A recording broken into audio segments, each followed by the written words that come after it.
Queria contar duas histórias que aconteceram na minha vida. Em relação aos meus filhos. A primeira envolveu a Esther, minha filha mais velha. Ela tinha cerca de 1 ano e meio, mais ou menos. E em determinado dia, coisa de criança, teve febre. Uma garganta inflamada, um ouvido inflamado, sei lá, já faz algum tempo. E ela estava ardendo em febre. Eu lembro que naquele dia, mas pela manhã, começo da tarde, eu peguei ela no colo e a minha sensação é que eu abraçava uma panela quente. Você que tem filho, que já teve filho, sabe o que eu estou dizendo. E nos preocupamos, eu e a Thaís, durante aquele dia todo, medicamos, oramos, e a febre persistia. Naquele dia eu tinha uma reunião na igreja.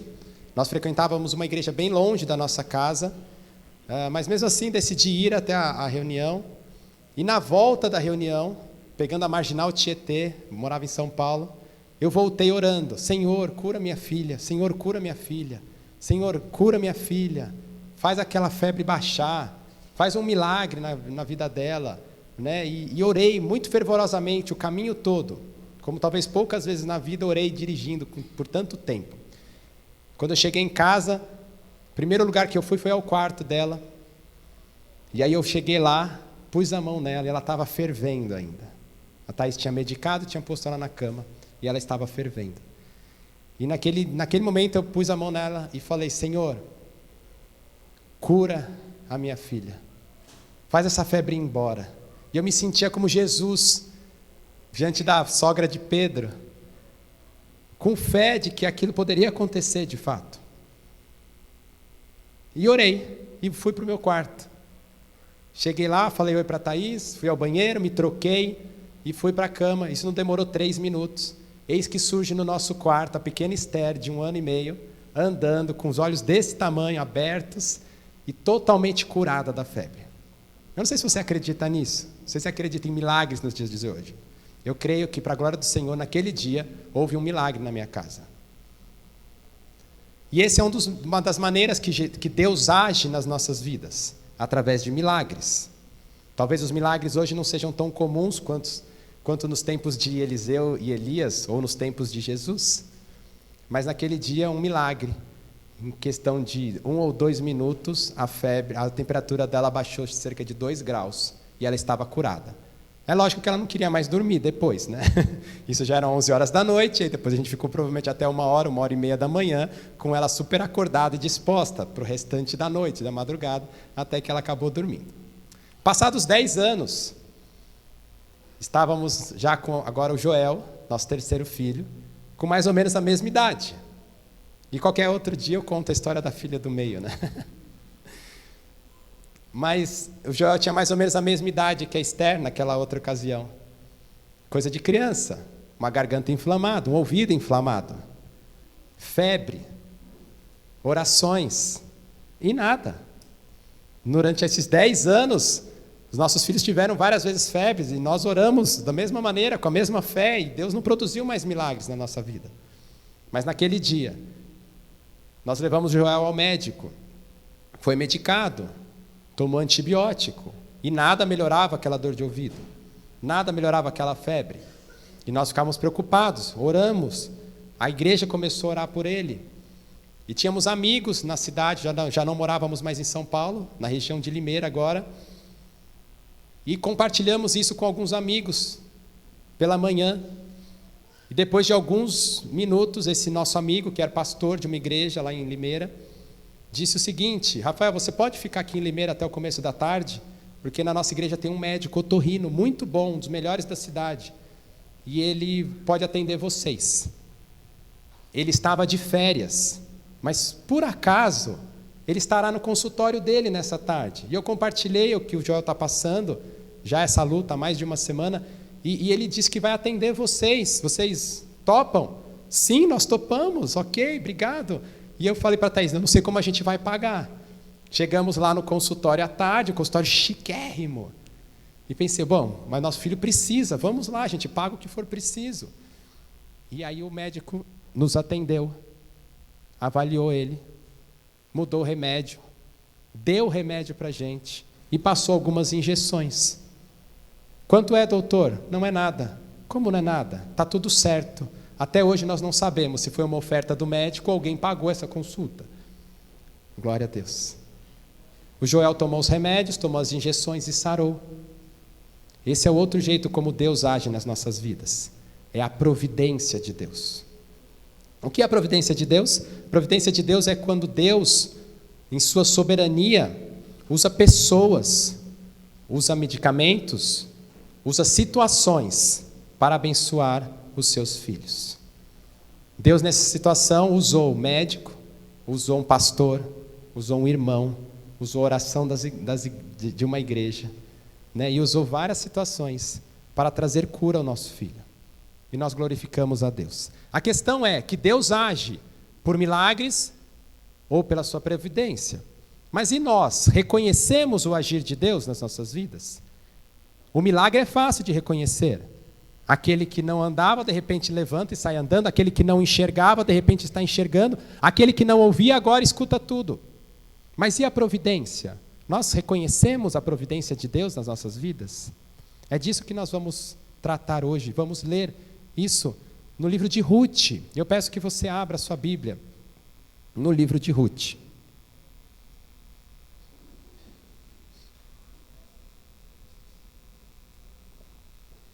Ruth é o 8º livro da Bíblia, depois de Josué, Juízes. É um livro pequeno, de apenas 4 capítulos. Um dos livros mais legais de serem lidos na sua Bíblia. Se você nunca leu esse livro inteiro, leia o livro de Ruth. Tem até algumas meninas que chamam Ruth, né? Ruth é um nome bonito. O livro de Ruth, nós vamos conhecer um pouco melhor hoje. Ele traz a história de uma família comum na época de Israel. E nós vamos ler no capítulo 1, dos versículos 6 a 22. Peço que você acompanhe a leitura comigo, e depois nós trabalharemos esse texto em 4 partes. Ok? Todos estão aí? Ruth, capítulo 1, versículo 6. Então Noemi voltou da terra de Moabe com as suas noras, porque ainda em Moabe ouviu que o Senhor havia se lembrado do seu povo, dando-lhe alimento. Assim, ela saiu do lugar onde havia morado, e as 2 noras estavam com ela. Enquanto caminhavam, voltando para a terra de Judá, Noemi disse às suas noras: Vão agora e voltem cada uma para a casa de sua mãe, e que o Senhor seja bondoso com vocês, assim como vocês foram bondosas com os que morreram e comigo. O Senhor faça com que vocês sejam felizes, cada uma na casa de seu novo marido. E deu um beijo em cada uma delas. Elas, porém, começaram a chorar alto e lhe disseram: Não, nós iremos com a senhora para junto do seu povo. Mas Noemi disse: Voltem, minhas filhas, por que vocês iriam comigo? Vocês acham que eu ainda tenho filhos em meu ventre, para que casem com vocês? Voltem, minhas filhas, vão embora, porque sou velha demais para ter marido, e ainda que eu dissesse, tenho esperança, ou ainda que casasse esta noite e tivesse filhos, será que vocês iriam esperar até que eles viessem a crescer? Ficariam tanto tempo sem casar? Não, minhas filhas, a minha amargura é maior do que a de vocês, porque o Senhor descarregou a sua mão contra mim. Então, de novo, choraram em alta voz. Orfa, com um beijo, se despediu de sua sogra, porém, Ruth se apegou a ela. Então Noemi disse: Veja, a sua cunhada voltou para o seu povo e para os seus deuses, vá você também com ela. Porém Ruth respondeu: Não insista para que eu a deixe, nem me obrigue a não segui-la. Porque aonde quer que a senhora for, irei eu. E aonde quer que pousar, ali pousarei eu. O seu povo é o meu povo, e o seu Deus é o meu Deus. Onde quer que você morrer, morrerei. E aí serei sepultada. que o Senhor me castigue, se outra coisa que não seja a morte me separar de você. Quando Noemi viu que Ruth estava mesmo decidida a acompanhá-la, deixou de insistir com ela. Então ambas se foram até que chegaram a Belém. E aconteceu que, ao chegarem ali, toda a cidade se comoveu por causa delas. E as mulheres perguntavam: essa não é Noemi? Porém, ela lhes dizia: não me chamem de Noemi, mas de Mara, porque o Todo-Poderoso me deu muita amargura. Quando saí daqui, eu era plena, mas o Senhor me fez voltar vazia. Por que então querem me chamar de Noemi, se o Senhor deu testemunho contra mim e o Todo-Poderoso me afligiu? Foi assim que Noemi voltou da terra de Moabe com Ruth, sua nora, a moabita. E chegaram a Belém no começo da colheita da cevada. Senhor Deus, nós estamos aqui, Senhor, reunidos como teu povo, Senhor, porque cremos que a tua palavra é instrução para a nossa vida, Senhor. Cremos que a tua palavra é a verdade. E nós queremos aprender mais contigo nesta noite, Senhor. Abre os nossos corações, abre as nossas mentes. Nos mantém concentrados, Senhor, naquilo que o Senhor quer nos ensinar hoje, Senhor. Que o teu Espírito Santo fale aos nossos corações, Senhor. E que nós possamos sair daqui nesta noite, Senhor, diferente do que entramos. Esse é o nosso pedido, Senhor, em nome de Jesus. Amém. Amém. Como nós percebemos Deus agindo? Uma das grandes lutas são as nossas emoções. Por isso nós precisamos perceber Deus agindo e não deixando as nossas emoções nos cegarem. Essa é a história, então, de uma família. E lá no versículo 6 e 7, conta, então, que Noemi estava voltando da terra de Moabe. Onde era Moabe? Moabe era uma terra vizinha à terra de Israel. Era a terra de um povo inimigo do povo judeu. E no versículo 1 de Ruth, capítulo 1, versículo 1, diz que nos dias em que os juízes julgavam, houve fome em Israel. E um homem de Belém, de Judá, foi morar por algum tempo na terra de Moabe, junto com sua mulher e com seus 2 filhos. Esse homem chamava-se Elimeleque. Ele era casado com Noemi, eles tinham 2 filhos, Malom e Quilion. Houve fome na terra de Israel. E essa aqui é a primeira informação importante. Porque na época dos juízes, que é o livro anterior ao livro de Ruth, diz que o povo deveria viver e seguir a lei do Senhor. Mas caso o povo não seguisse a lei do Senhor, isso está escrito lá em Deuteronômio capítulo 28, haveria fome na terra. Então aqui é o primeiro indício. Aquela família fugiu da terra de Judá, fugiu de Belém, porque não havia alimento. E é interessante porque eles moravam em Belém. E o nome, esse é um livro interessante porque na Bíblia toda, nomes têm significados e os significados são importantes na interpretação dos textos. E aqui, eles moravam em Belém. E a cidade de Belém, a tradução é a casa do pão. Então aqui é uma brincadeira do autor. Na casa do pão, não havia pão. E como não havia mais pão na casa do pão, essa família tomou uma decisão. Vamos para outro lugar. Naquela época, assim como nós já lemos, e vamos voltar a esse assunto, cada território tinha o seu Deus, cada povo tinha o seu Deus. O fato de Elimeleque e Noemi mudarem para Moabe era um grande perigo, porque eles iam entrar em contato com outros deuses. Ou seja, fugir da terra de Judá, apesar da fome, era muito perigoso para a fé deles. Mas mesmo assim eles tomaram essa decisão. Mas o que nós vemos no versículo 6 é que, estando ainda em Moabe, estando ainda neste outro território, eles ouviram o quê? Que o Senhor havia se lembrado do seu povo. Eles tinham passado 10 anos na terra de Moabe. Os filhos de Noemi, Malom e Quilion, se casaram com outras mulheres, não mulheres israelitas, como era o que mandava a lei, mas 5 mulheres moabitas. Uma delas se chamava Orfa e a outra se chamava Ruth. Essas mulheres eram moabitas e adoravam os deuses moabitas. O que nós vemos aqui então é uma família de Israel que não seguiam as leis de Israel, propriamente dita. E isso era muito perigoso para uma pessoa daquele tempo. Mas elas escutaram que Deus se lembrou do seu povo. Aquela família estava passando por muito sofrimento, e aquele sofrimento era real. Porque durante aqueles 10 anos, primeiro morreu Elimeleque, marido de Noemi. Depois morreu Malom e depois Quilion. Ou seja, aquela família que foi inteira para Moabe agora está aos pedaços, está aos frangalhos, está sofrendo.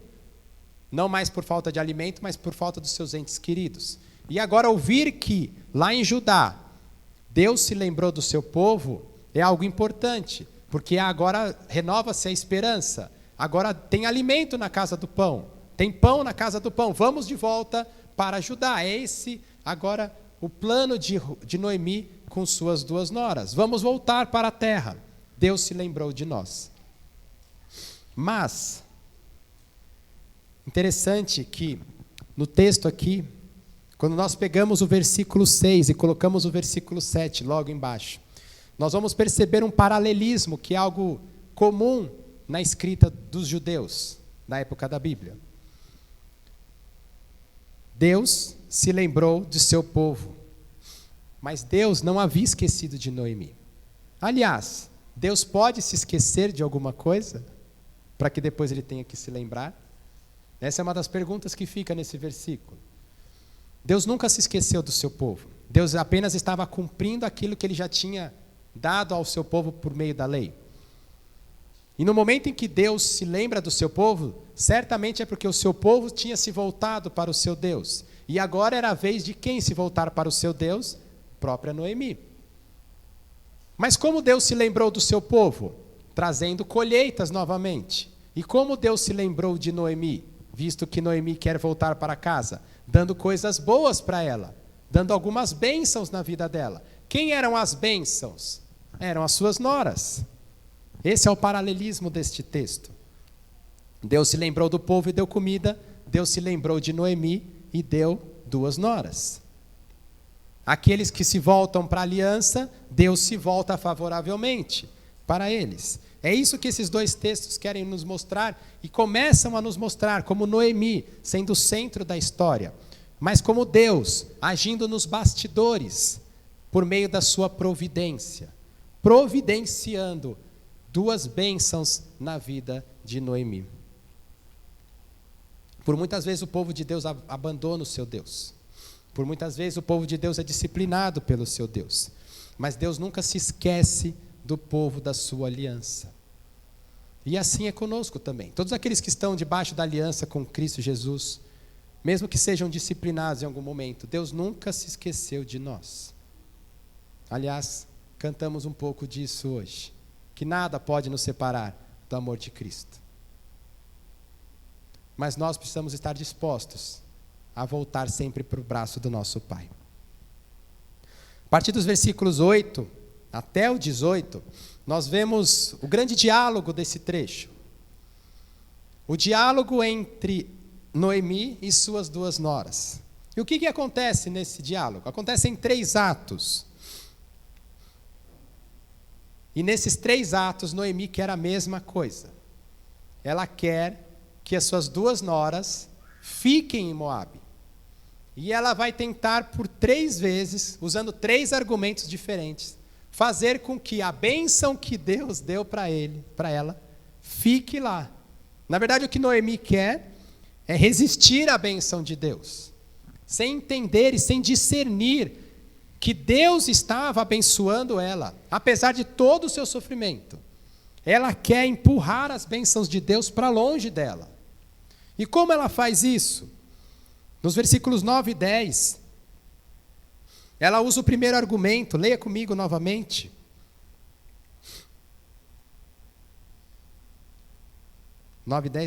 Do 8 ao 10. Noemi disse às suas noras: vão agora para cada uma para a sua casa, para a casa da sua mãe, E que o Senhor seja bondoso com vocês, assim como vocês foram bondosas com os que morreram comigo. O Senhor faça com que vocês sejam felizes, cada uma na casa do seu novo marido. E dê um beijo em cada uma delas. O primeiro argumento de Noemi é um argumento humano, tentando pensar e racionalizar aquilo que eles estavam passando, e pensando racionalmente. Não, racionalmente, meninas, é melhor que vocês voltem para a casa da mãe de vocês, porque vocês não têm mais marido, então não tem mais vínculo comigo. É como se ela estivesse dizendo, nós não somos parentes de verdade. Fiquem na casa da mãe de vocês, volte para a casa da mãe de vocês. Quem sabe vocês possam se casar de novo lá. E a minha bênção para vocês é, puxa vida, vocês foram muito bondosas com os meus filhos. Vocês foram boas esposas para os meus filhos, mas agora já acabou esse laço aqui. Então, racionalmente, o melhor de vocês é fiquem na casa da mãe de vocês. Volte para lá. Qual é a resposta delas? Elas choram em voz alta, falam, não, a gente não quer, a gente quer ir embora com a senhora. Parece que aquelas bênçãos do Senhor na vida de Noemi estavam entendendo e percebendo que Deus as empurrava para perto de Noemi. Noemi queria empurrar elas para longe. Sabe o que parece? Sabe quando você anda no mato, assim, num terreno baldio, e gruda aqueles carrapichos, né? Aquelas bolinhas com os espetinhos, assim, né? E aí depois não desgruda mais, né? Você passa assim, você tenta tirar e não sai da calça. Parece que a Orfa e a Ruth eram esses carrapichos na vida de Noemi. Ela não conseguia se desfazer daquelas mulheres. Será que é daí que vem aquelas intrigas entre nora e sogra, né? Brincadeira, tem sogra que é melhor que mãe, né? Mas vamos lá. Então esse foi o primeiro argumento. Noemi tentando se desfazer da providência de Deus, mas as mulheres resistindo. Noemi então vem com o segundo argumento. Qual é o segundo argumento? Está nos versículos de 11 a 14. Mas Noemi disse, voltem minhas filhas, por que vocês iriam comigo? Vocês acham que eu ainda tenho filhos em meu ventre para que casem com vocês? Voltem minhas filhas, vão embora, porque eu sou velha demais para ter marido. E ainda que eu dissesse, tenho esperança, ou ainda que casasse esta noite e tivesse filhos, será que vocês iriam esperar até que eles viessem a crescer? Ficariam tanto tempo sem se casar? Não, minhas filhas. A minha amargura é maior que a de vocês, porque o Senhor descarregou a sua mão sobre mim. Segundo Noemi, ir com ela não faz sentido. Por quê? Em primeiro lugar, havia numa lei do povo de Israel, uma lei de Moisés, que dizia que quando o marido morresse, um irmão mais novo poderia se casar com aquela mulher para dar continuidade ao nome da família. Era a lei do levirato, isso é explicado lá em Levítico, Deuteronômio.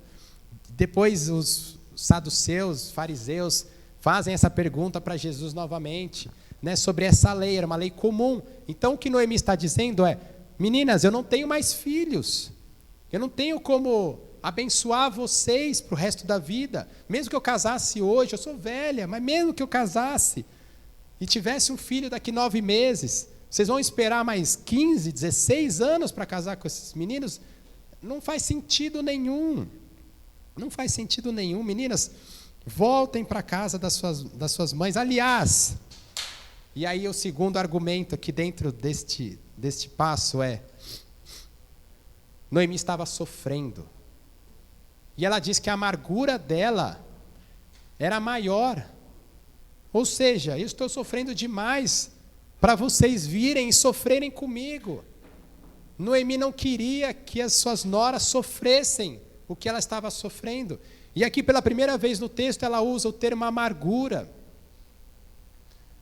O que é um alimento amargo? O alimento amargo é aquele que é ruim, não é não?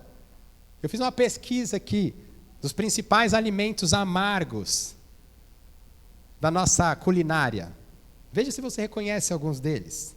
Jiló, quiabo, berinjela, chicória, nabo e rúcula. Quando alguém pergunta assim, você come jiló? 90% das pessoas não comem jiló. Você come quiabo? 70% das pessoas não comem quiabo. Os alimentos amargos são aqueles que têm mais resistência no paladar das pessoas. Por quê? Porque o gosto não é tão agradável quanto as coisas doces. O que Noemi está dizendo é: eu tenho sofrido muito, Deus tem me causado amargura, e eu não quero que vocês vivam em amargura junto comigo. Então vão embora, vão para a casa das suas mães. Era um bom argumento, mas não era espiritual. Porque Noemi não estava percebendo a providência do Senhor na vida dela. Entende quando é perigoso? Como é perigoso quando a gente tenta tomar decisões baseadas nas nossas emoções, nos nossos sentimentos, na nossa racionalização, ao invés de perceber a ação de Deus em nossa vida. O que acontece nesse segundo argumento? Orfa aceita o argumento. Talvez Orfa fosse mais sensível e pensasse: é verdade. Imagina se eu for com essa mulher lá para a terra dela e eu sofrer como ela está sofrendo. Eu não quero sofrer. Aliás, quem quer sofrer? Quem não paga caro para fugir do sofrimento? Talvez Orfa seja uma dessas mulheres, a gente não sabe. Mas o fato é que ela naquele dia disse: tá bom, Noemi. E ela se despediu de Noemi e simplesmente foi embora. Isso está no versículo 14. Orfa, com um beijo, se despediu de sua sogra. Mas, contrariamente ao que Orfa fez, Ruth não foi embora. Ruth não aceitou esse segundo argumento. E o texto diz no versículo 14, olhe comigo aí, no versículo 14. Diz que Ruth se apegou a ela Noemi. Ruth se apegou a ela. E esse termo aqui do apegar-se, na língua original, no hebraico, é usado para matrimônios. Foi usado lá em Gênesis 2:24, o primeiro casamento da humanidade entre Adão e Eva. É um termo forte. É um termo que indica que a Ruth estava determinada a fazer uma aliança com a sua sogra. Uma aliança, como a aliança do matrimônio, ela é inquebrável. A aliança, como a aliança de Deus para com a humanidade, ela é inquebrável. E Ruth se apega nesse nível com a sua sogra. E aí entra o terceiro argumento, porque mais uma vez, Noemi vai tentar expulsar o carrapicho que está grudado na saia dela. Noemi disse no versículo 15, veja, sua cunhada voltou para o seu povo e para os seus deuses. Lembra que eu comentei? Cada povo tinha o seu Deus, os moabitas tinham os seus deuses, e aqui ela é enfática. Orfa voltou para o seu povo e para o seu Deus. Vai você também, Ruth. Volte para o seu povo, volte para os seus deuses. Eu não quero a providência de Deus na minha vida. Era isso que Noemi estava dizendo. E aí chega o versículo 16, que é uma das declarações mais lindas de fidelidade de toda a Escritura. Porque agora a própria Ruth vai dar um argumento contra a Noemi. E ela responde assim: não insista para que eu a deixe, nem me obrigue a não segui-la. Ou seja, deixa eu tomar a minha decisão. Para onde quer que a senhora for, irei eu. E aonde quer que pousar, ali pousarei eu. O seu povo é o meu povo, e o seu Deus é o meu Deus. Onde quer que você morrer, morrerei eu. E aí serei sepultada. Que o Senhor me castigue, se outra coisa que não seja a morte me separar de você. Ou seja, aquele termo, apegar-se, esse apego de aliança, esse apego de matrimônio, Ruth agora detalha melhor. E isso mostra o quê? Mostra a conversão de Ruth. Nós hoje estamos acostumados com alguém que levanta a mão e fala: Senhor Jesus, me aceita, né? Escreve o meu nome no seu livro.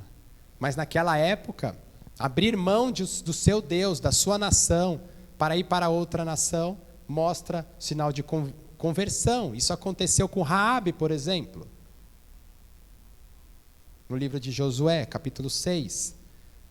São pessoas que entendem que o Senhor é melhor, que o Senhor é bom, que a sua misericórdia é eterna, e decidem tomar um passo em favor do seu Deus. E aqui, Ruth, mais do que tomar um passo em favor do Deus de Noemi, ela toma um passo em favor de Noemi. E a declaração dela é muito forte, porque ela diz que nada a não ser a morte separará. E ela nisso está abrindo mão de toda a sua vida, e abre lá no capítulo 2 de Ruth, versículo 11. No próximo capítulo, quando Ruth encontra um homem chamado Boaz, veja o que Boaz diz sobre Ruth. Boaz respondeu: já me contaram tudo o que você, Ruth, fez pela sua sogra, depois que você perdeu o seu marido. Sei que você deixou pai, mãe e a terra onde nasceu, e veio para um povo que antes disso você não conhecia. Essa decisão de Ruth seguir Noemi a todo custo era uma decisão muito radical, onde ela abandonava totalmente os laços familiares que ela tinha, os laços de devoção com seus antigos deuses. E agora ela quer que todo o passado dela seja jogado no lixo para viver uma nova vida com Noemi. Apesar dos sofrimentos, ela quer estar com Noemi. Apesar de ela não conhecer a nova terra, ela quer estar com Noemi. Apesar de não conhecer esse novo Deus, ela quer estar com Noemi. E muitas vezes nós, no nosso mundo, na nossa vida, a gente faz às vezes uma escolha por Jesus porque a gente quer ter benefícios. E muitas vezes isso é pregado nas igrejas. Venha para Jesus, você terá benefícios na sua vida. Ruth não se preocupou com os benefícios de andar com o Senhor. Ruth apenas se aliançou com o Senhor.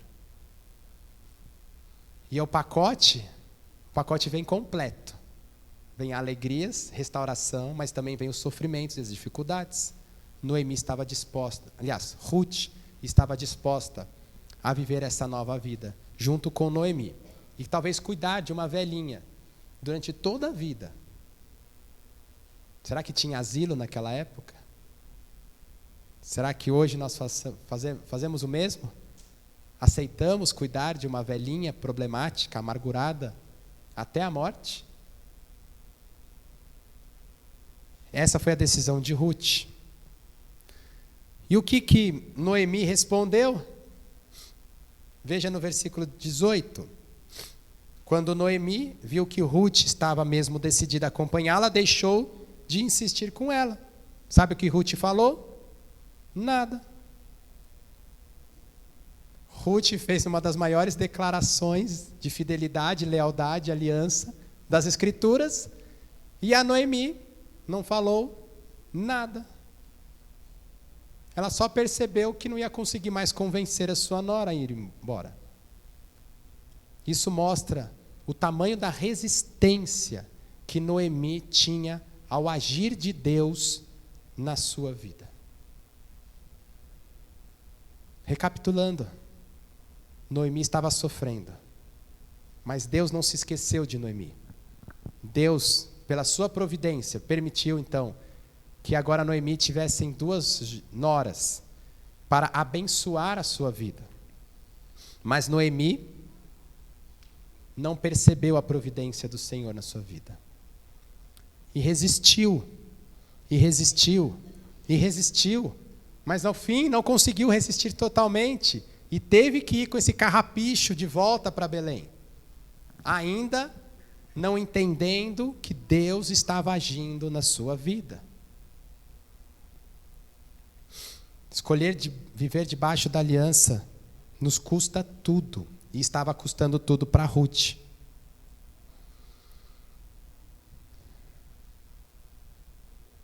E aí vamos caminhando já para o final do texto. Quando as mulheres, então, essas 2 mulheres chegam novamente na terra de Noemi. No versículo 19, então ambas se foram, até que chegaram a Belém. E aconteceu que ao chegarem ali, toda a cidade se comoveu por causa delas. E as mulheres perguntavam: essa não é Noemi? Porém ela lhe dizia: não me chamem de Noemi, mas de Mara, porque o Todo-Poderoso me deu muita amargura. Quando saí daqui, eu era plena, mas o Senhor me fez voltar vazia. Por que então me querem me chamar de Noemi, se o Senhor deu testemunho contra mim E o Todo-Poderoso me afligiu?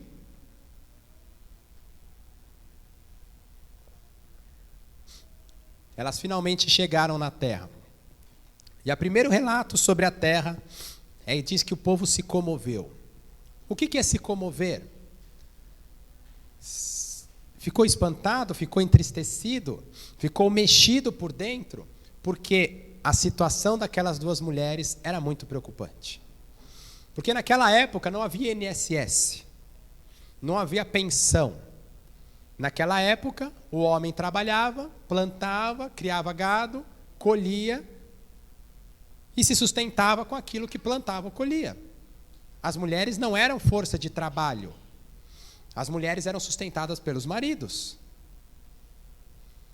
O que era de uma viúva? Não era nada. Era uma mulher destinada a passar fome.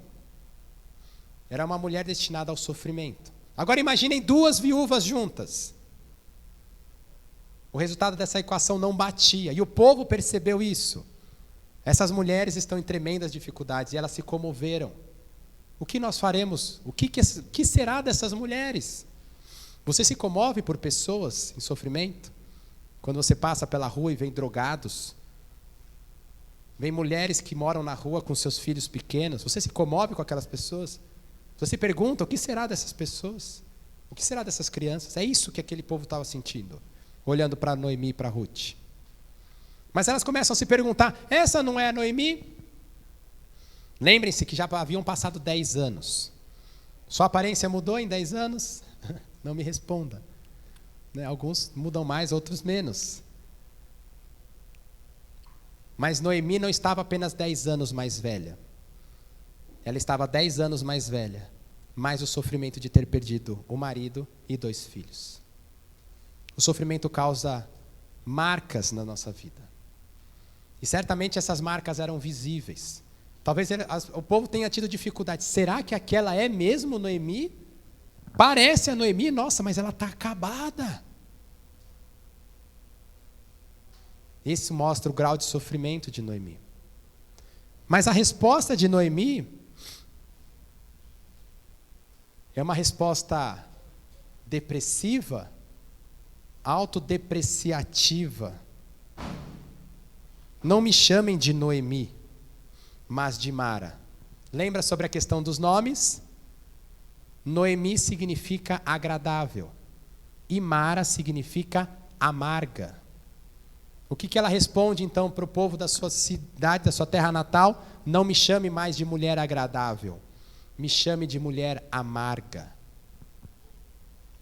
Puxa vida, que mudança de identidade. Se você lembrar do começo da Bíblia, houve um homem chamado Abrão, que Deus chamou. E o nome Abrão, se eu não me engano, significa pai de um povo. E Deus mudou o nome dele para Abraão, que significa pai de muitas nações, pai de multidões. Deus mudou a identidade de Abraão. Depois, neto de Abraão chamava-se Jacó, que é me ajudem aí, é aquele que pega no calcanhar, o traiçoeiro. Mas depois que Jacó se converteu, Deus mudou o nome. Agora você se chamará Israel. E eu não me lembro qual é o significado de Israel. Lembra?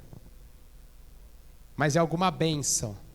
Ou seja, a identidade de Jacó mudou. Agora ele vai ser identificado por um outro significado. E aqui agora Noemi está se mudando a sua identidade. Eu não quero mais ser reconhecida como alguém agradável, que recebe as bênçãos do Senhor, porque eu sou uma mulher amarga. Eu sofri tanto que eu me tornei amarga. E qual o motivo do seu sofrimento? Ela diz no versículo 21, quando eu saí daqui eu era plena, eu estava cheia, em que sentido? A minha família era inteira, eu tinha marido, eu tinha filhos, eu tinha felicidade, a minha felicidade estava atrelada aos meus entes queridos, mas eu fui para aquela terra fugindo da fome, porque o Senhor estava castigando essa terra, e quando eu cheguei lá, o meu marido, os meus filhos morreram, e eu me tornei amarga, e agora, além da fome que eu passei, agora eu não tenho filhos, eu estou vazia, eu não tenho nada na minha vida, e a culpa disso, sabe de quem é? É do Senhor. É isso que Noemi está falando. O Senhor me fez voltar vazia, ela disse. Por que então querem me chamar de Noemi? O Senhor me afligiu. Eu sou amarga por causa do que o Senhor fez por mim. Noemi estava errada? Não. Foi o Senhor que causou a fome no seu país natal e ela fugiu. O Senhor permitiu que o seu marido morresse. O Senhor permitiu que os seus filhos morressem. É verdade, o Senhor é soberano e Ele está no controle de todas as coisas. Quando Jó perdeu seus 10 filhos e todos os seus bens, ele reagiu um pouco diferente do que Noemi. Ele disse: saí do ventre e voltarei para a terra. O Senhor me deu, o Senhor me tirou. Veja que a reação de Noemi foi uma reação de amargura no seu coração, culpando a Deus. De fato, ela entendeu que Deus tinha agido soberanamente com essas dores que ela estava sentindo, mas isso não era tudo. Porque em nenhum momento desse texto, Noemi percebeu o agir, a providência de Deus na sua vida, por meio da sua nora, Ruth. Aliás, quando ela declara isso para o seu povo, ela não fala: mas Deus me mandou Ruth. A Ruth estava do lado, provavelmente, escutando. Ela se auto-intitular amarga, mas ela não percebia a bondade do Senhor na vida dela. Será que a gente percebe o agir de Deus na nossa vida? Perceba Deus agindo e não deixe as suas emoções o cegarem. Noemi estava cega para o agir de Deus. E como termina essa história? No versículo 22. Foi assim que Noemi voltou da terra de Moabe, com Ruth, sua nora, a moabita. E chegaram a Belém, no começo da colheita da cevada. E aqui tem duas informações muito interessantes. Primeiro, eles chegaram num momento determinado. Determinado por quem? Por Deus, no começo da colheita da cevada. Noemi já estava no fundo do poço. E agora, a declaração que era o começo da colheita mostrava o fim do poço. Fome elas não passariam mais, será? Mas isso é o traço de esperança do texto, mostrando aquela mulher que fugiu por causa da fome, agora volta num lugar que não tem mais fome. Aliás, tem colheita para ser feita. Glória a Deus. Chegamos no momento certo. Agora tem pão na casa do pão, em Belém. Esse é o traço de expectativa que o texto nos traz. De fato, elas estão chegando num lugar onde há fartura. Finalmente, parece que as coisas vão mudar para Noemi.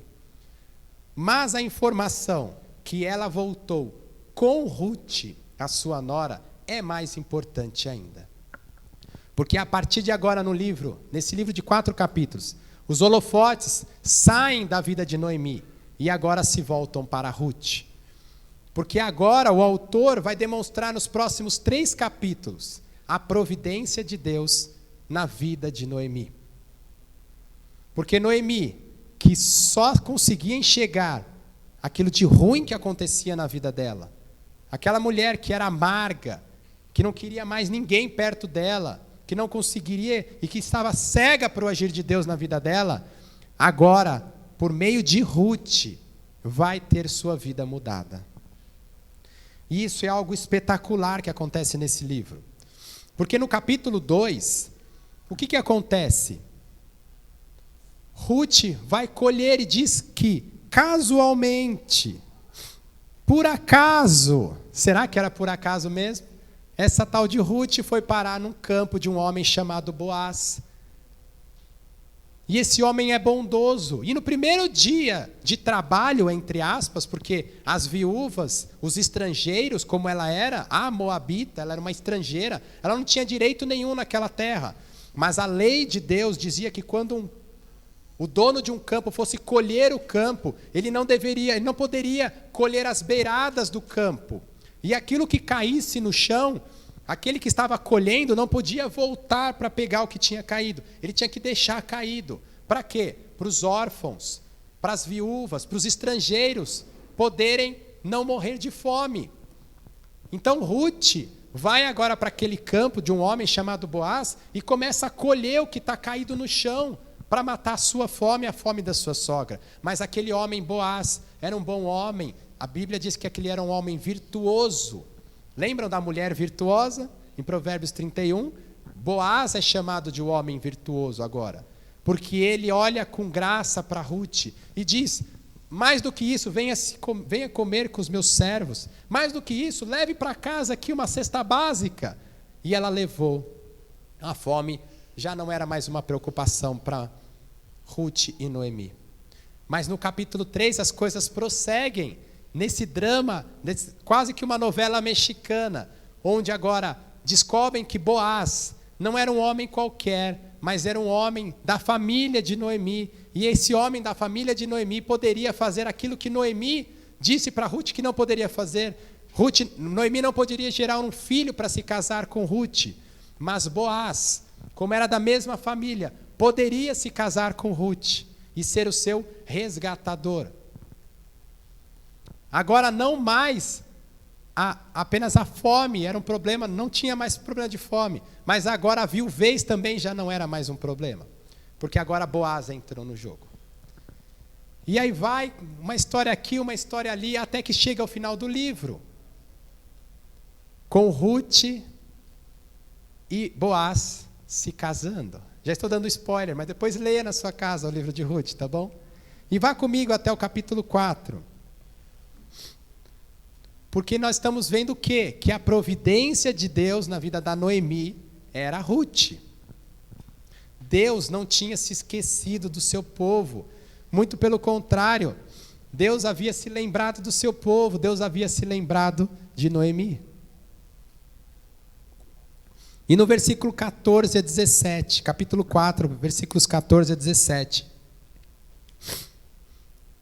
nós vemos o seguinte, vamos ler a partir do 13. Assim Boaz recebeu Ruth, recebeu em casamento, e ela passou a ser a sua mulher. Olha que lindo.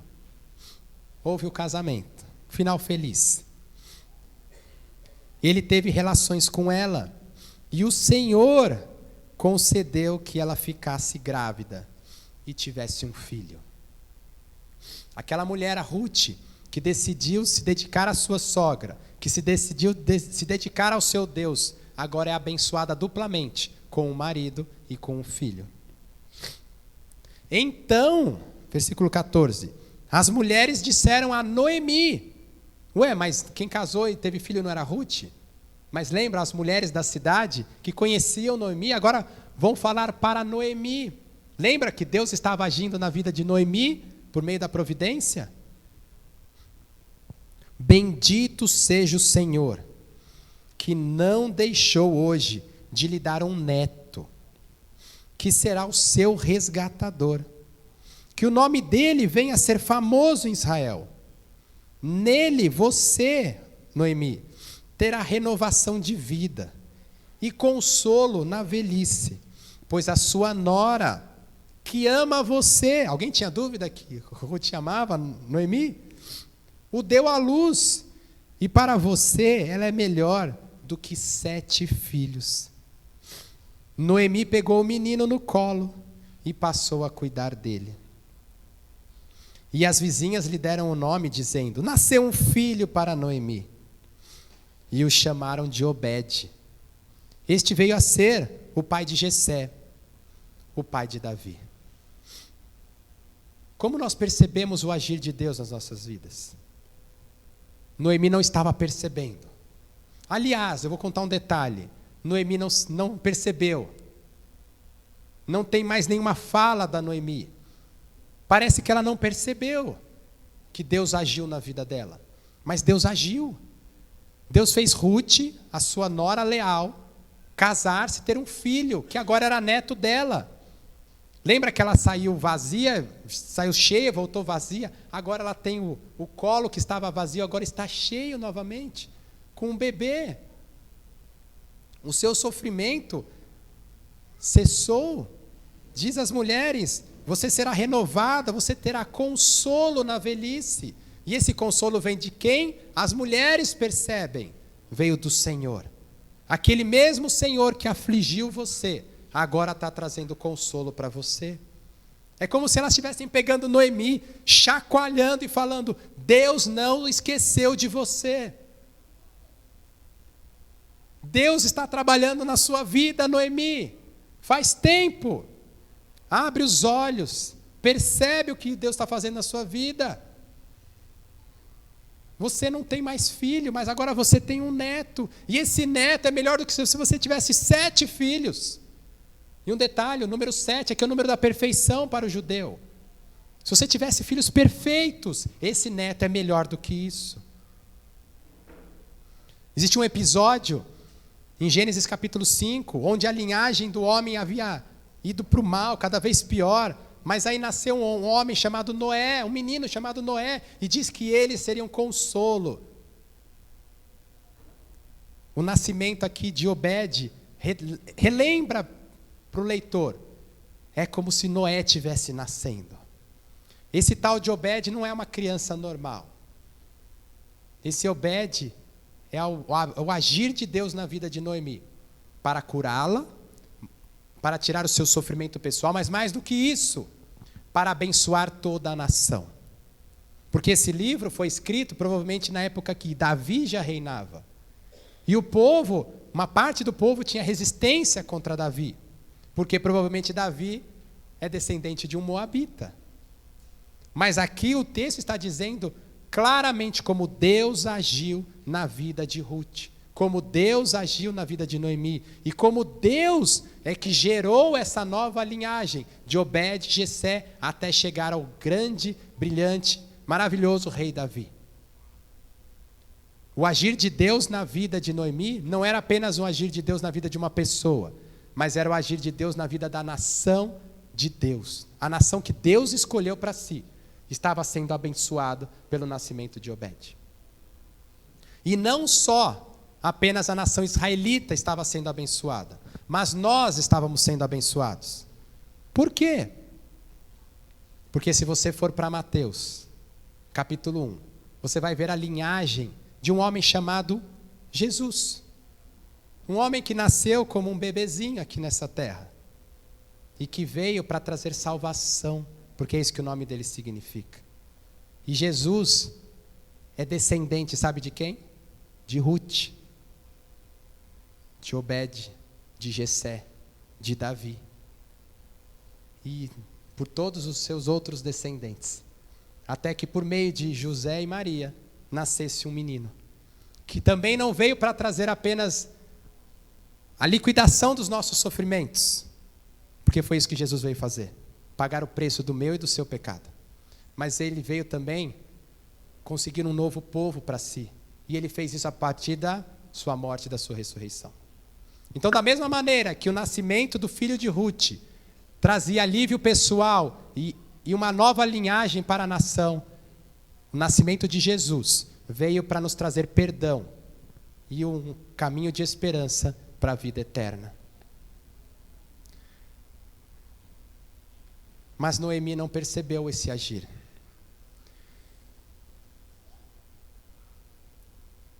Noemi não percebeu a providência de Deus na sua vida.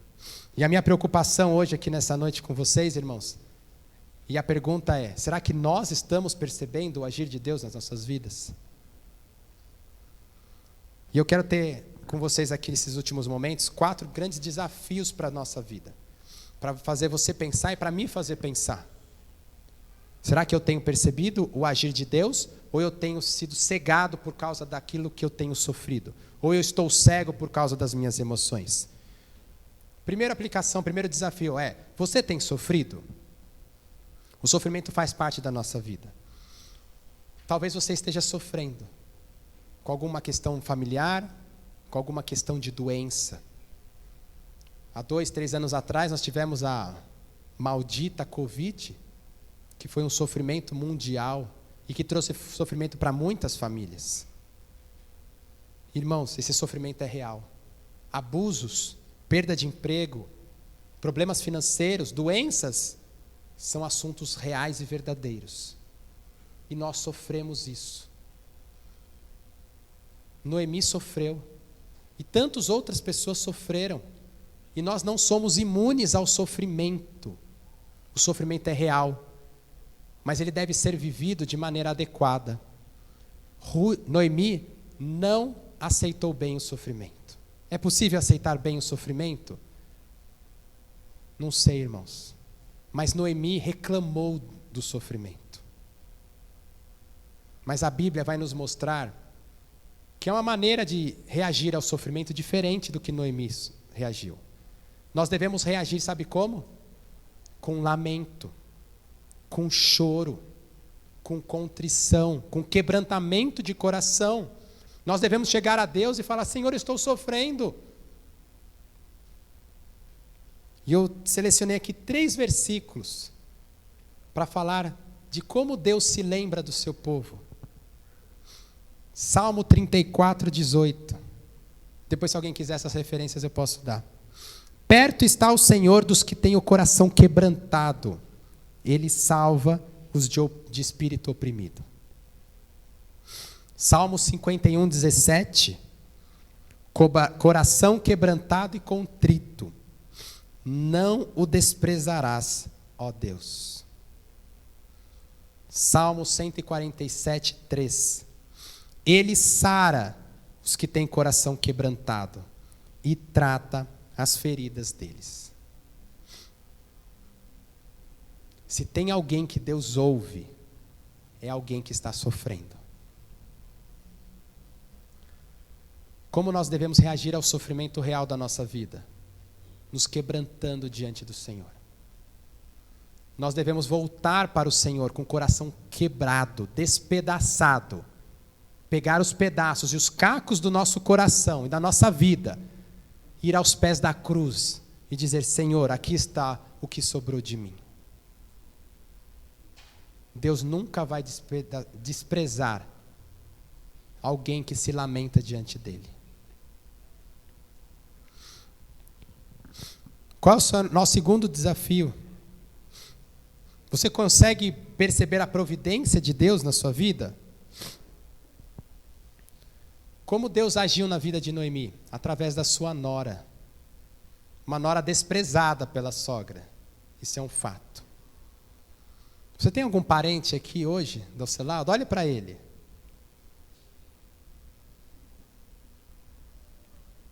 Essa daí é a providência do Senhor na sua vida. Oh, glória, fala a Deus. Como é comum a gente achar que muitas vezes os nossos parentes são a pedra do nosso sapato, né? Como é fácil a gente reclamar das pessoas que são mais próximas da gente. Eu estou conseguindo ver aqui. Eu estou vendo uma igreja reunida. Olhe para a igreja. Se Deus te plantou aqui, irmão, irmã, essa é a providência de Deus na sua vida.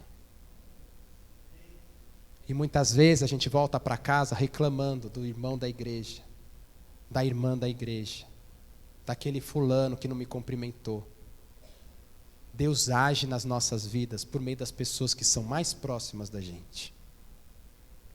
Tem versículo para isso? Tem. Mas antes eu só queria deixar um detalhe, que aquela maneira como Ruth, que não era nada de Noemi no fim das contas, porque não existe ex-nora, né? Mas de fato ela era ex-nora, né? Porque já o filho já não existia mais. Mas ela tem uma atitude de lealdade com Noemi maravilhosa e que a gente vê várias vezes nas Escrituras. A gente vê, por exemplo, Davi e Jonatas, que eram praticamente inimigos, mas fizeram uma aliança muito firme, de amizade, de companheirismo. Depois nós vemos Itaí. Talvez você não saiba quem é esse homem, está lá em 2 Samuel.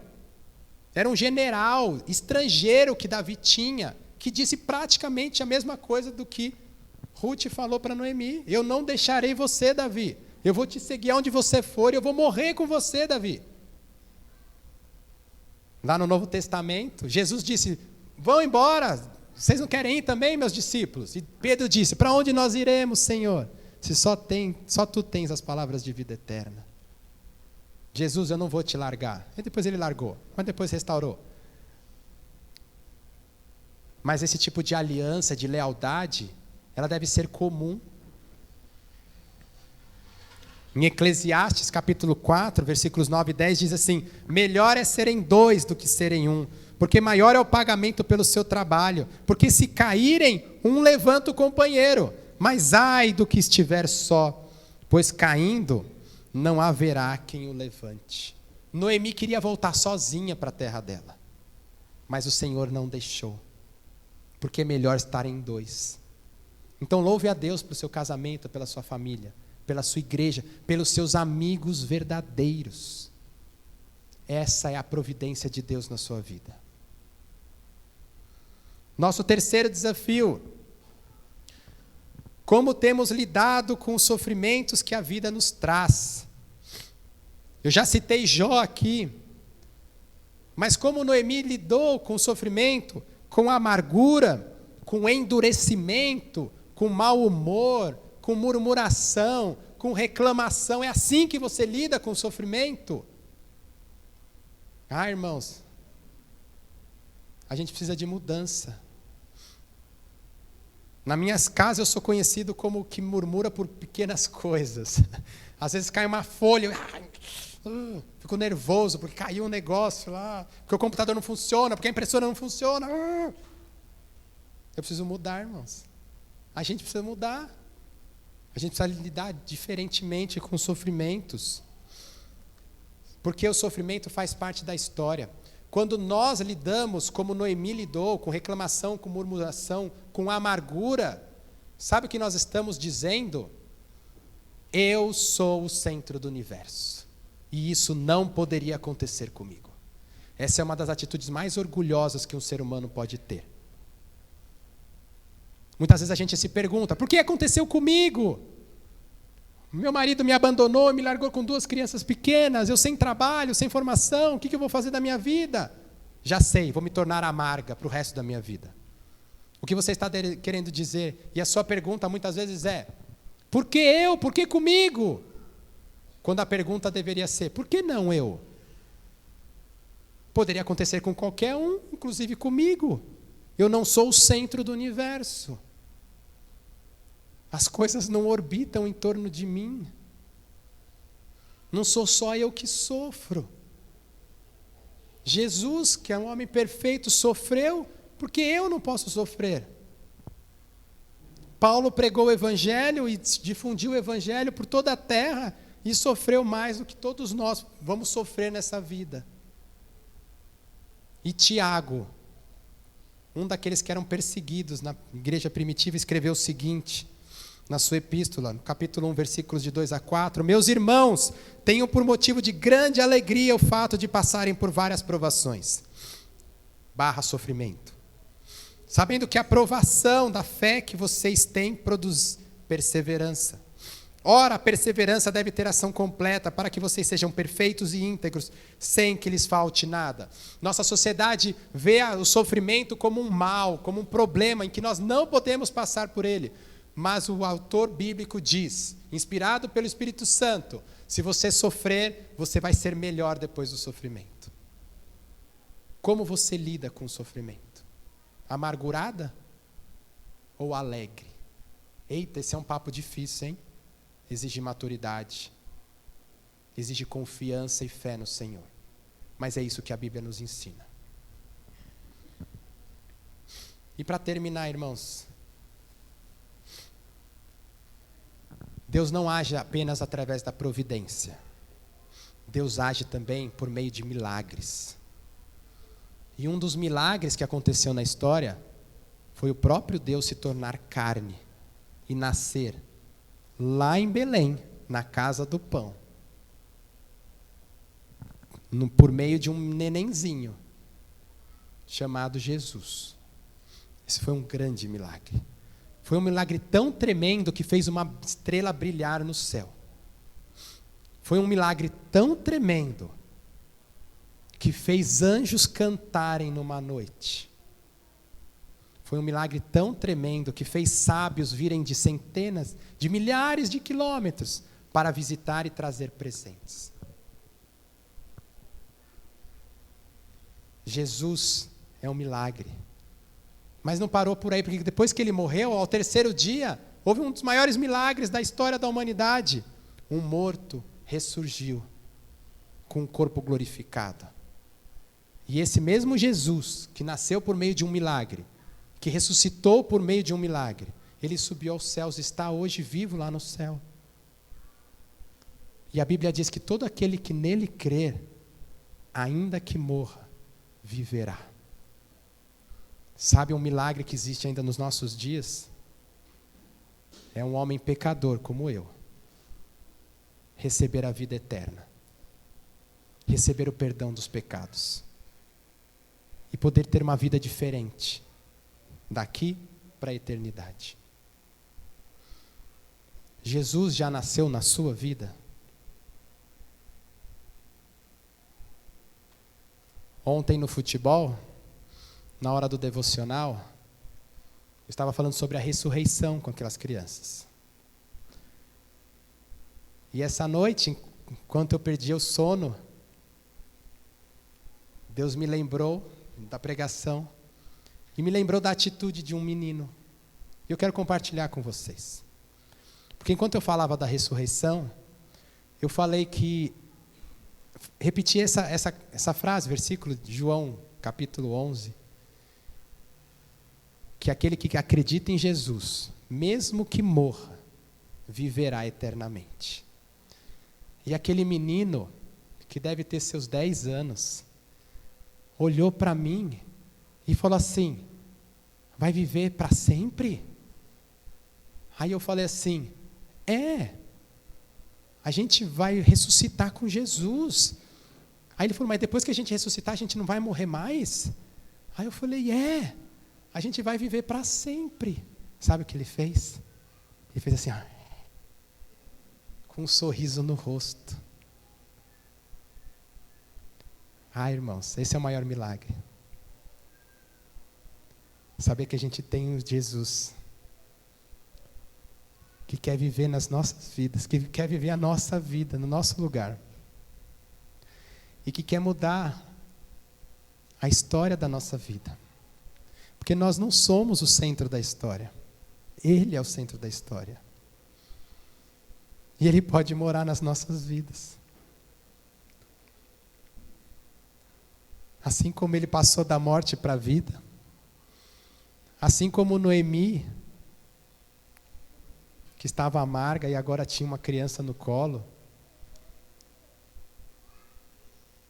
assim como Lázaro, que morreu, mas ressuscitou, nós podemos passar pelos sofrimentos dessa vida. E ainda que morramos, por causa de Jesus, a gente vai viver para sempre. Você pode se colocar de pé? Senhor Deus, obrigado pela Tua palavra, Senhor. A Tua promessa, Senhor, é que a Tua palavra não volta vazia. E nós cremos, Senhor, que nós só encontramos vida por meio de Jesus. Que não se importa com os nossos pecados, porque Ele já morreu por eles. Nós só podemos viver por Jesus porque nós em algum momento das nossas vidas, nos arrependemos do nosso passado, dos nossos pecados, e aceitamos a sua oferta de amor. Nós só podemos ter esperança, Senhor,